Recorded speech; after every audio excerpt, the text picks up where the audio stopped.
Hello friends, గుంత పునుగులు ఎలా చేసుకోవాలో చూసేద్దాం.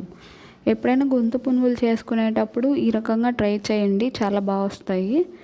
తినేటప్పుడు కూడా బాగుంటుంది అన్నమాట.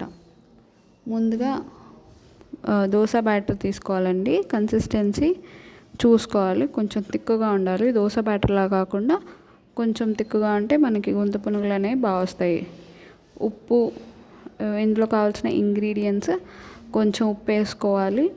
ఇంకా శనగపప్పు ఉంటాయి కదా అవి, ఇంకా ఆనియన్స్, ఈ 3 వేసుకొని కొంచెం పసుపు కూడా వేసుకొని బాగా మిక్స్ చేసుకోవాలి.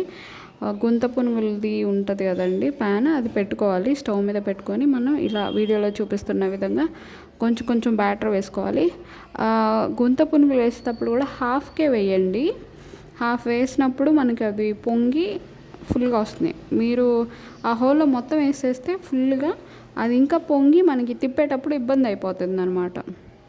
సో మీరు హాఫ్కి వేసుకుంటే కరెక్ట్గా ఇట్లా వీడియోలో చూపిస్తున్నట్టుగా బాగా వస్తాయండి గుంత పునుగులు అనేది. ఒకసారి ట్రై చేసి ఎలా వచ్చిందో కామెంట్ సెక్షన్లో కామెంట్ చేయండి. ఇవైతే చాలా ఈజీగా అయిపోతాయండి. ఇంకా మనం ఎన్ని తింటున్నామో కూడా మనకు అర్థం కాదు, అంత బాగుంటాయి టేస్ట్ కూడా. ఒకసారి ట్రై చేసి ఎలా వచ్చిందో కామెంట్ సెక్షన్లో కామెంట్ చేయండి.